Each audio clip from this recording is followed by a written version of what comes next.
Hello viewers. आज की ये हमारी तीसरी क्लास है जिसमें हम आज जानेंगे कि सेल के अंदर वैल्यू हम कैसे इनपुट करते हैं और जो सेल के अंदर जो वैल्यू होती है उसका डेटा टाइप्स किस तरीके से मैनेज किया जाता है। और डेटा टाइप से आप समझ सकते हैं, डेटा टाइप का मतलब है कि यदि आप नंबर्स में लिख रहे हैं या कोई टेक्स्ट लिख रहे हैं या कोई डेट लिख रहे हैं तो एक्सेल के अंतर्गत या फिर आप कंप्यूटर की भाषा में आप इसको बोल सकते हैं डेटा टाइप। ठीक है। तो आज हम थोड़ा बहुत इसके बारे में जानेंगे।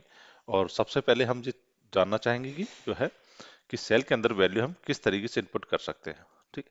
आप जैसे देख रहे हैं कि इस जो बॉक्स नुमा संरचना बनी हुई है इसको हम सेल बोलते हैं। इसके अंदर आप जो भी लिखना चाहेंगे, जब भी आप अपने कीबोर्ड से कुछ भी टाइप करेंगे वो इसके अंदर जाकर के स्टोर होता है। ठीक। इसको हम सेल बोलते हैं।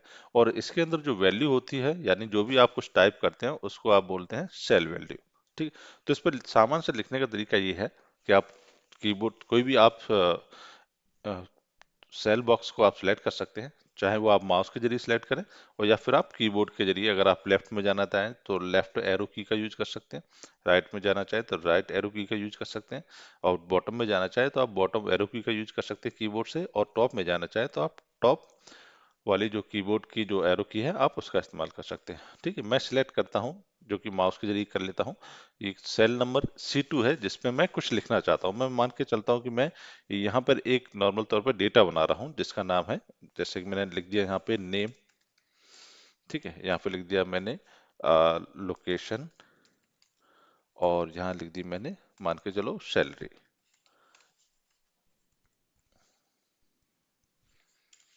ठीक है। तो मैंने एरे जैसे मैं एंटर किया ये मैं यहाँ पे नीचे आ गया हूँ। ठीक है। अगर मुझे इसके नीचे कुछ लिखना है, मुझे जैसे नेम लिखना है, मुझे नेम लिखना है गजेंद्र सिंह।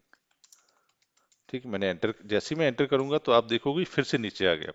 ठीक है। मैं चाहता हूं, अब मैं यहाँ लिखता हूँ मुकेश कुमार। जैसे ही मैं एंटर करूंगा ये नीचे आ जाएगा। ठीक है। मैं लिखता हूँ दीपक। एंटर किया, नीचे आ गया। अब मुझे इसको एडजस्ट करना है तो जैसे कि लास्ट क्लास में हमने देखा था, सी पे बीच में हम जाएंगे, यहाँ पे डबल क्लिक करेंगे तो ये ऑटो एडजस्ट हो जाएगा। मैं लोकेशन में जाता हूँ, लोकेशन में लिखता हूँ ग्वालियर। मैं लिखता हूँ भिंड। मैं लिखता हूँ देवास। ठीक। मैं सैलरी एक एग्जाम्पल तौर पे लेके चलता हूँ कि किसी की 20,000 है। ठीक। इनकी 30,000 है। इनकी 40,000 है। ठीक। अब आप यहाँ पे कुछ चीज नोटिस करेंगे कि जब तक आप टेक्स्ट में डेटा लिख रहे थे वो डेटा लेफ्ट अलाइनमेंट में था। अगर मैं इसको थोड़ा और बड़ा करके भी दिखाऊं तो आप देखोगे ये सेल के लेफ्ट से स्टार्ट हो रहा है। ठीक है। जबकि नंबर्स आप देख रहे हैं तो नंबर्स जो आप अलाइनमेंट है वो राइट साइड से अलाइनमेंट हो रहा है। तो जिसमें जितने भी डेटा टाइप जो हमारा है नंबर्स का, वो हमेशा जब कभी भी अगर आपको कोई भी नंबर्स वैल्यू लिखी हुई है और वो राइट साइड से स्टार्ट है सेल के, तो आप ये कंसीडर करके चलिए कि उसमें आप कैलकुलेशन कर सकते हैं। ठीक है। आप ये मान लीजिए कि आप, वो है एक नंबर वैल्यू है जो कि आप किसी भी कैलकुलेशन में इस्तेमाल कर सकते हैं, और ये जो वैल्यू है जो कि आपको नाम दिख रहा है वो स्ट्रिंग वैल्यू है।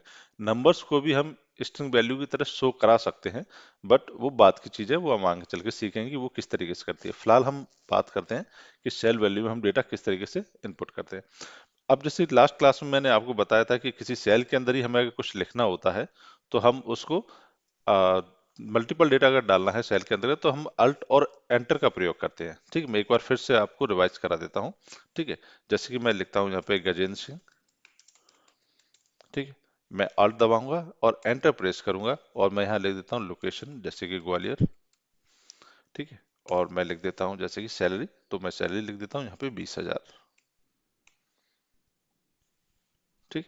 और मैं जैसे एंटर करूंगा तो आप देखोगे कि एक ही सेल के अंदर डेटा आ चुका है, जबकि यहाँ पे हमने क्या किया, डिफरेंट डिफरेंट सेल के अंदर डेटा को स्टोर किया हुआ है। ठीक। ये हमारा तरीका है सेल के अंदर डेटा लिखने का। ठीक है। ये स्ट्रिंग वैल्यू होती है और जो नंबर्स हैं वो हमारे नंबर वैल्यू होती है। अगर आप नंबर को सम करना चाहोगे तो वो सम हो जाएगा। मैं फ्लाई एक एग्जांपल दे रहा हूँ आपको, इसमें कंफ्यूज ना हो। इस तरीके से हम इसकी जो है कैलकुलेशन कर सकते हैं। अभी आप इसका टोटल निकालोगे तो ये टोटल आपको यहाँ शो करेगा। ये कैसे करते हैं ये हम आगे क्लास में सीखेंगे। ठीक है। अगर हम इसमें पहचानते कैसे कि अगर जैसे दिखा हुआ है वैल्यू, तो आप देख रहे हैं यहाँ फार्मूला बार है। फॉर्मूला बार में एक फॉर्मूला लिखा हुआ है जो कि इसकी कैलकुलेशन को दिखा रहा है, जो कि इसके सम को बता रहा है। तो जो फॉर्मूला बार होता है वो हमारे किसको दिखाता है, फॉर्मूला को, कि सेल के अंदर वैल्यू कौन सी है। वो बताएगा कि यहाँ पे सेल के अंदर वैल्यू एक फॉर्मूला वैल्यू है, ठीक है, जो कि आपको फॉर्मूला। जबकि आप इन पे जाएंगे तो यहाँ पे आपको क्या दिखाई देगा, नंबर्स, ठीक है। यहाँ पे आपको दिखाई नंबर्स देगा, पर सेल के अंदर एग्जैक्ट वैल्यू क्या है, वो फॉर्मूलास है। यहाँ पे आपको स्ट्रिंग दिखाई देगा जो कि उसके नाम से शो कर रहा है। ठीक है? इस तरीके से हम वैल्यू को पहचानते हैं कि सेल के अंदर वैल्यू कौन सी है। अगर आप सपोज क्या डेट डालना चाहते हैं, मैं मान के चलता हूँ कि आज डेट है 17 जनवरी, तो मैं आज 17 जैन लिखूंगा, तो यहाँ पे डेट फॉर्मेट चेंज हो जाएगा। ठीक है, आप यहाँ पे देखोगे तो ये फॉर्मूला बार में क्या शो कर रहा है, आपको डेट शो कर रही है। मैं इसको अगर इसका फॉर्मेट चेंज करना चाहूँ तो मैं इसको फॉर्मेट चेंज कर देता हूँ, यहाँ पे भी 17 जनवरी 2026 लिखा हुआ है, इस तरीके से। तो इस तरीके से आप सेल के अंदर string value, number value, date value, और अगर आप अमाउंट वगैरह डालना चाहें, जैसे सपोज किया कि मैं यहाँ पे शो करना चाहता हूँ, तो आप ये, हम नंबर्स फॉर्मेट के बारे में सीखेंगे आगे चल के। पर फिलहाल अभी हम सेल वैल्यू की बात करें तो इस तरीके से हम जो है डेटा कर सकते हैं। ठीक है, तो सेल के अंदर हम किस तरीके से डेटा डालते हैं और किस प्रकार का होता है, ये हम इसमें आज हमने सीखा है। Okay, thank you.